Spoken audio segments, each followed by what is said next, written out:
enjoy the ride. At least I'm enjoying the ride. Yeah! And now more Operation Freedom with your host, Dr. Dave Janda, on Southeast Michigan's conservative powerhouse, WAAM Talk 1600.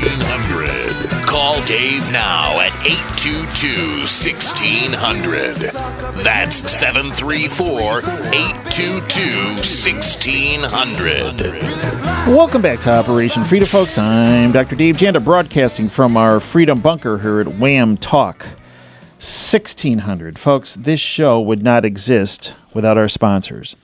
I encourage you at a minimum to contact them and thank them for this freedom-based show, because without their support, my voice would be silent and I would not be able to bring the wonderful guests to you that are trying to help you and to protect your freedoms and liberties. But at a maximum, I'd also like to not only have you call them, but also purchase products for them, because they are the best in their respective businesses. For your precious metals needs, Camino, C-A-M-I-N-O, CaminoCompany.com, or 800-348-8001. Folks, as we mentioned earlier in this show, we are at a financial precipice around the world, whether it's my conversation with Parker Vogt or my conversation with Eric Dubin. We are at a financial precipice, and we need to protect ourselves. And the single most effective way to add insurance to your financial needs is with precious metals. CaminoCompany.com, 1-800-348-8001. For your cybersecurity needs, Crypto Hippie, as we've mentioned before, they're at us 24/7 trying to get in our business. CryptoHippie.com. For your legal needs, Brooks Cushman, Cushman with a K, 248-358-4400, brookscushman.com. They're primarily an intellectual property law firm, but they also deal in other legal issues. Give them a call. They're based in Southfield, Michigan, Washington, D.C., and Los Angeles, California. For your car needs, Quick Lane of Canton. They're on Canton Center Road, north of Ford Road in Canton, Michigan. Whether it's an engine rebuild, new tires, oil change, they're the best in the business, very service-oriented. And also service-oriented is Hines Park Lincoln. For your new and pre-owned car needs, they're on Plymouth Ann Arbor Road, just west of 275. For your restaurant needs, the best restaurants, no doubt about it, in the country. Knight's Restaurants, 2 in Ann Arbor, 1 on Liberty, 1 on Dexter Ann Arbor Road, 1 restaurant in Jackson, Michigan. They have a food catering business on Jackson Road in Ann Arbor, and they also have their market on Miller Road. Knight's Restaurants, Knight's, K-N-I-G-H-T-S, restaurants.com. For your storable food needs and water needs, because let's face it, with an economic reset, supply chains are going to be disrupted. You need to protect yourself. Numana, N-U-M-A-N-N-A, numana.com, or 888-597-0775. I encourage you to utilize the products of these companies, because in so doing, you are supporting them and their freedom-based support of our show. I am honored to have back with us a guest who this will be his, if you will, finale in all of the public media. Every time he comes on, we have a huge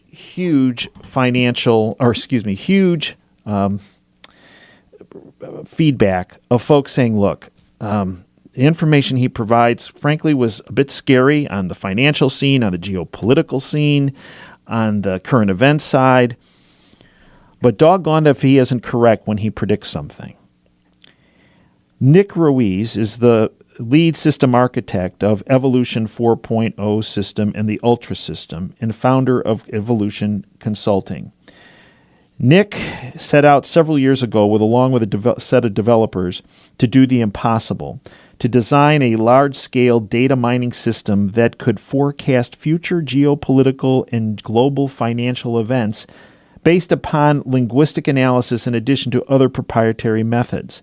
In other words, folks, Nick developed a collective sentiment and intention analysis engine. While many said that this would not be possible, The combination of his determination and his team's determination, creativity, and a talent development team has proven that it is in fact possible. And in fact, for over 3.5 years, Nick, along with the other members of the Evolution Development Team, have been sharing publicly information discovered by the Evolution 4.0 system and most recently the Ultra system. In addition to providing a valuable level of insight to traders and investors, he has also established an indisputable track record of accuracy with the Evolution 4.0 system and components thereof. Nick, welcome back to Operation Freedom. Hey, Doc, thanks for having me back on. Let's do this one more time, shall we? One more time, your swan song. My swan song, my curtain call, my encore, call it what you like. But as you so correctly pointed out, this is probably the last time we're going to be doing this for a good long while. Now, Nick, let's talk about that because I'm going to get a lot of inquiries because a lot of folks love you. Why is this the last time you're publicly going to do an interview? We have a number of reasons. Some of it has to do with projects that we are really, really, really excited to be working on, and those are projects that are what Ultra and 4.0 ultimately were designed for. And I've been very forward, Doc, in the 3.5, 4 years that I've been sharing information publicly.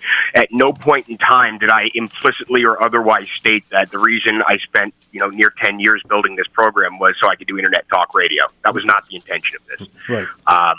Okay. And in my 3.5, 4 years, I've done what I call, and folks that have a background in military will understand this right away, what's called recon by fire. And that is validating through the public sharing of information and interacting with clients and interacting with listeners and readers, not just from your show, but from others, validating a lot of the information that we researched. All right, so we're at the end of that now 4 or 5 year test of concept phase, and I basically had a choice, and the development team and I basically had a choice, which was option 1 is show under the hood and show how this thing really works. Okay, option 2 is just provide the results that illustrate that it works, and being that we have no intentions of sharing the source code or the development secrets behind the Ultra and the 4.0 system, we said, well, life is a results-based business. We got to prove some results if we want people to take this thing seriously, and that's what we've done. So we're at the end of that now. And in terms of public information sharing, I'll be very forward in saying it, not to burn up too much time here, but one thing I can say for 4.5 years, realistically speaking, of information sharing, there's about 10% of the people that I interact with that really understand and want to know more about what's going on, and the other 90% want desperately to be lied to. Yeah, and I'm hoping that the 10% is our entire listening audience, as opposed to the 90% that want to put their heads in the sand. Because I will tell you this very forward: some of the best folks that I've interacted with over the last year have come from doing interviews in your show. That's a fact. So we got tens of thousands of new listeners every week over the internet, actually, around the world, in addition to new listeners regionally, but not to that level as we do through the internet every week. Nick, educate our listeners on the Evolution 4.0 system and its subsequent Ultra system, and how it truly benefits them and what it provides. I got the 30-second elevator pitch down to the Ultra system pretty good, so I'm going to go with that. Okay, do it. Which is effectively what we've done is taken available content through linguistic analysis and contextual algorithms, which means more than just keywords and more than just key phrases. It's far, far, far deeper than that, and that's really one of the things that makes Ultra and 4.0 special is the contextual adaptation or the contextual analysis of language. And basically what we do is we take widely available public content. So there's no dark hat, there's no dark net, deep net, black hat, there's no skullduggery, voodoo, or otherwise going on. Again, we take that context, and there is enough of it available now, and that was really the breakthrough that we made, is where that tipping point happened to where there was just enough available content, be that in blogs and social media, in video media and audio media, where we can feed that all into a contextual analysis algo and judge public sentiment, which is what sets us apart from a lot of the other systems that are out there. I mean, keywords, key strings, the analogies I give now is if you want to go, let's say, to a good steakhouse downtown Pittsburgh, right? You might put in a search string, downtown Pittsburgh steakhouses, right? That's only 3 or 4 words. And, Google is going to search based upon those 3 or 4 words to word relevance. There's other stuff going on there as well, deeply complex, but that's a keyword search string. What we do is we can analyze X exponents and orders of magnitude so much greater than just a couple of words together. And that's where we're getting these accurate forecasts, i.e. Brexit, i.e. the Trump win, i.e. the fact that Le Pen made the second round of elections. Surprise, surprise. And that's where we're getting that level of accuracy from. And we analogize it to walking into a crowded room, knowing nothing about a meeting, and then just opening your ears. And the more you hear, the more you see of body language, the more you can infer what's going on. So the more of that we do on a particular subject, the more detailed a picture we can get of not only what's going on, but what's going to happen based upon probable outcome. So since this is your last interview you're going to be doing in the public realm, Mm-hmm. Sure. Educate our listeners. What do they need to know that you know, geopolitically, financially, or any other aspect? Well, the first thing I'm going to do, Doc, the first time in 5 years of public information sharing, I'm going to ask somebody for a favor live on the air, okay? And that is the gentleman you just had on prior to me coming on, who used the name Diplom Control. Mm-hmm. We have stuff that he needs to read yesterday. Okay, because a lot of the stuff that he was talking about is he has no idea how right he is and how deep that goes in terms of what we've seen linguistically. But in terms of where we're at and where we analogize it from, we don't look at this stuff from a left and right perspective. You and I have had extensive conversations about that. I don't look at this from a Republican is right or a Democrat is wrong or a Democrat is, and vice versa, whatever the case may be. We look at that from what we call a 30,000-foot view of the battlefield. We call it SR-71 vision. Okay, we're 100,000 feet over the battlefield, looking down, and we can see every little piece move. And we do that. It's an interesting metaphor, but we do that through linguistics. Right? What we're seeing now, Doc, in terms of what you guys were talking about with the Antifa and the socialists and the right wing, you're seeing the marginalization of a species. How's that for a statement? You see the left and the right, and we called this years ago, for those that read either Wirehouse or the publications that we offered prior to, or who've read our Grant Street Notes guides, this is not going to be news to you. We said within the next year or two, and this was a year or two ago, we're going to start seeing these protests go from police versus protesters to protesters versus protesters with police in the middle, which is the dynamic that shifted, and that's where it gets dangerous. So if I had to pick one thing right now, glaringly obvious, that's kind of staring you in the face going, hello, that kind of thing, it would be the fact that the dynamic in terms of civil unrest and protest in the United States has shifted, perhaps by intention, okay, from a police authoritarian versus left-wing so-called black bloc, so-called anarchists. I don't really care who funds them, okay? If you want to paint the picture, George Soros is the bad guy, be my guest, really don't care. Just another piece of meat that noise comes out of on this planet, okay? At the end of the day, here's how it goes. As that shift begins to happen, Control said it. The ingredients that we forecasted for 2 years now is a civil war in the United States. Okay, I don't want to call that an inevitability yet, but I want to call that a statistical probability somewhere to the tune of about 75%, because we've been saying it for 2 years. We are one Lexington and Concord moment away from poop getting real. Okay? All right, to put that down. So that's number one on the radar. And you and I had many conversations about it. We had conversations about it on the air, which is as soon as the weather warms up, watch what's going to happen. And it's happening, and it's an inevitability. And how much of that has to do with, my side's right and your side's wrong, my cult's better than your cult, whatever beliefs and political parties, that's all going away. Okay, because what's happening now is the marginalization of a species. And I know I have my ADD style of delivery, but every day, Doc, we wake up and I retweet you on a lot of these articles. We see automation taking over more and more and more of society as the population continues to grow. That's going to result in a mathematical systemic atrophy at some point. Where this population, it's going to sound harsh and horrible to say, but the population of marginalized so-called useless people continues to grow as automation continues to grow, and you're starting to see the overspill of that. You're starting to see the net end result of that.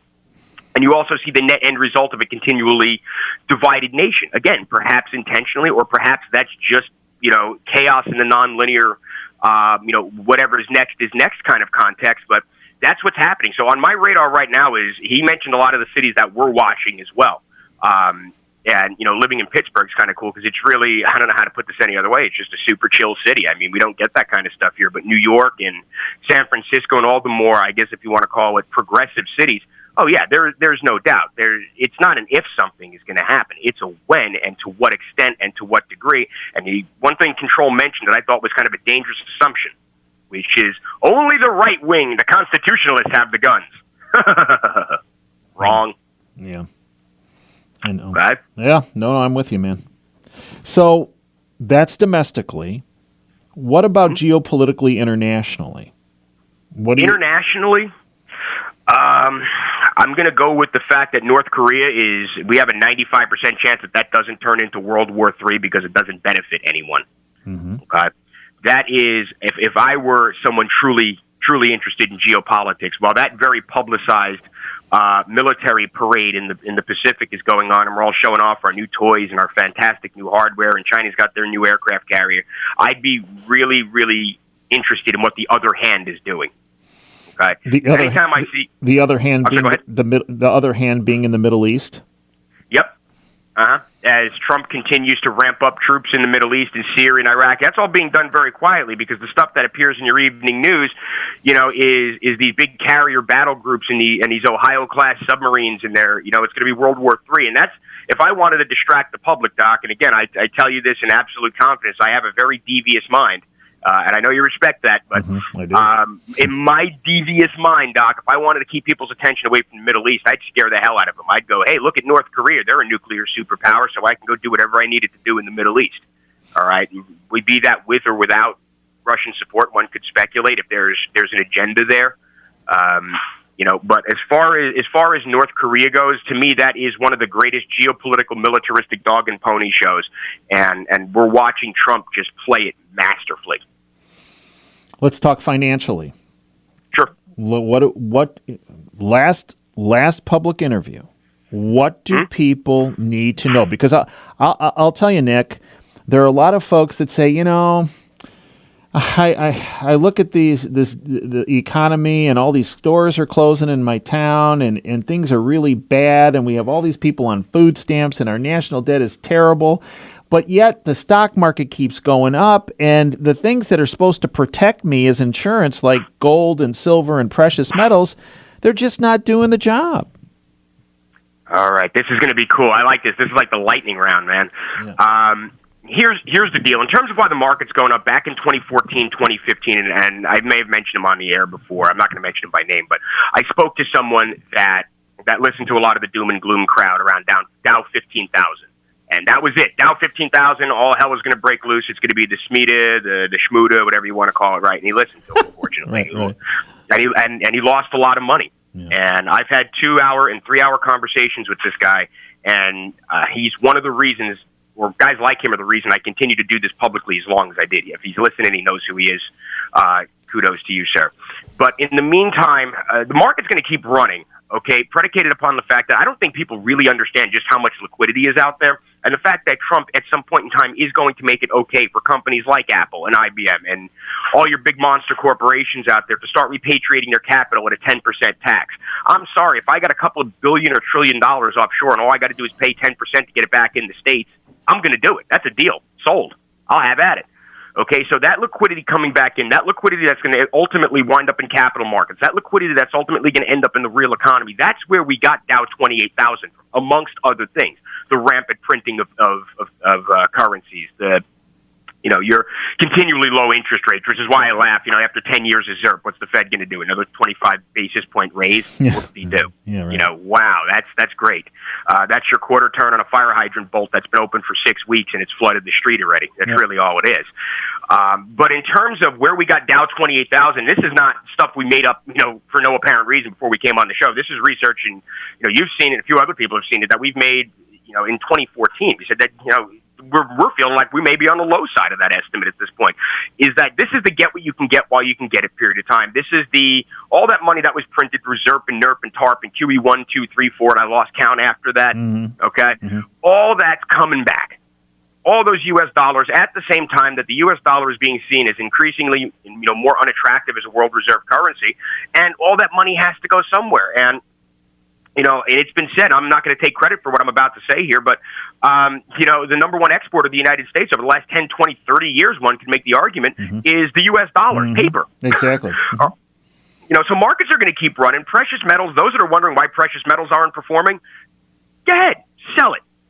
You got physical supply, sell it. Be my guest. Because there's going to be somebody out there that's going to buy it that really knows what's going on. Okay, I'm being facetious about that, of course. Don't quote me out of context. But, we look at the world that we live in now as being more and more globalized. And I know that's damn near profanity on this show. But we look at the world. we look at the world that we live in as technology and as interconnected banking systems, interconnected economies, interconnected civilizations. Doc, they continue to. I don't want to use the word homologize, but the world is shrinking, not literally, metaphorically. The world is shrinking. There is a need for a streamlined, unified system of economics, and that's a product of civilization level evolution. Pardon the pun. That's not an economics. Economics is the byproduct of it. That is the product of an increasingly global civilization where we have our internet and we have all these economies interconnected. You look at SWIFT. I spoke with somebody yesterday about how just arcane and ineffective the SWIFT system is in terms of processing banking transactions. And at the end of the day, that those systems and the economics that we're living today, in terms of how many countries rely on other nations for imports and export for industry, the consolidation of economics is an inevitability. And I've used this analogy many times, Doc, is if you put me in the UN General Assembly up in the big chair, all right, and you said, Nick, buy you a bottle of Bombay Sapphire East, the really dry stuff, okay, that I like. If you can get all the heads in the room nodding in the same direction, you only got to do it once, we'll buy you a bottle of gin. First thing I would do is tra-la-la my butt up there with my Hawaiian shirt and jeans, and I would go, can we all agree that gold and silver is money? Good. All right? Don't forget the lime and the tonic water. Have a nice day. Okay? That's where we're at. And if you're going to build a global system of economics, which we need for long-term stability, not this variable valuation currency and interest rates, because that's not conducive to the current goal at hand, which is civilization advancement, technological advancement, and putting a lot of differences aside, I dare say. Okay? So what we're seeing now is that consolidation of economics, and one could point to the BRICS nations, and you could say, they're the beginning of that system, and you'd be very correct. The BRICS nations are the beginning of that system. You can look at what they're doing over there. A metals-backed currency is a near-term inevitability, and I know it makes for great headlines, and I know it. I have no personal interest in metals, sales, coins, anything like that. So I'm not doing it for the sake of selling an extra couple ounces of gold coins or anything like that. Information is our product. Right. Okay. And what we're doing is we're just reporting what we're seeing off the Ultra and the 4.0 system, which is, guys, if you can imagine, put yourself in that position where you have to get all the world's nations, or what's left of them, okay, after a couple of inevitabilities, and if you had to get all the heads in the room nodding in the same direction, if I may use that sales term, I can't think of a better place to start. An individual knew that you were coming on this show today, and it would be your last show. And the individual asked this question. Based on Nick's work with the Evolution 4.0 system and the Ultra system, if he had to protect himself financially for the months and years in the near term, midterm, and long term, would he put his marker on real estate, stocks, bonds, Bitcoin, precious metals? That's a great question. And my answer to that is going to be as such. I'm going to take a deep breath, and I'm going to go through all five of those asset classes as fast as I possibly can, starting with fixed income and debt securities, to which I wouldn't poke with a 35-foot stick with a welder's mask and some gauntlet gloves on. Boom. Okay? That's done. That's have a nice day. I mean, if you're financially suicidal and you suddenly feel the need to invest in fixed income securities, I'm not going to play Dr. Kevorkian on that and encourage you. Okay, that's number one. Bitcoin, near term, absolutely.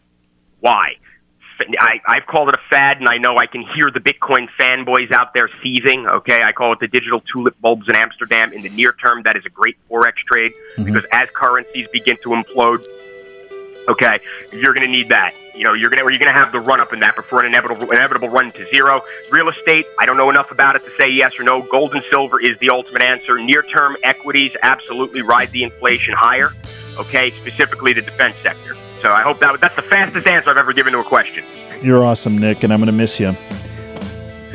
Nick, I thank you for everything you have done, everything that you're doing, and everything that you will do, Nick, because I have a feeling you will continue to help folks around our country and around the world protect themselves from, if you will, the folks that are intent on stripping of their freedoms and liberties. Folks, you're listening to Operation Freedom. I'm Dr. Dave Janda, broadcasting from our Freedom Bunker here at WAAM Talk 1600.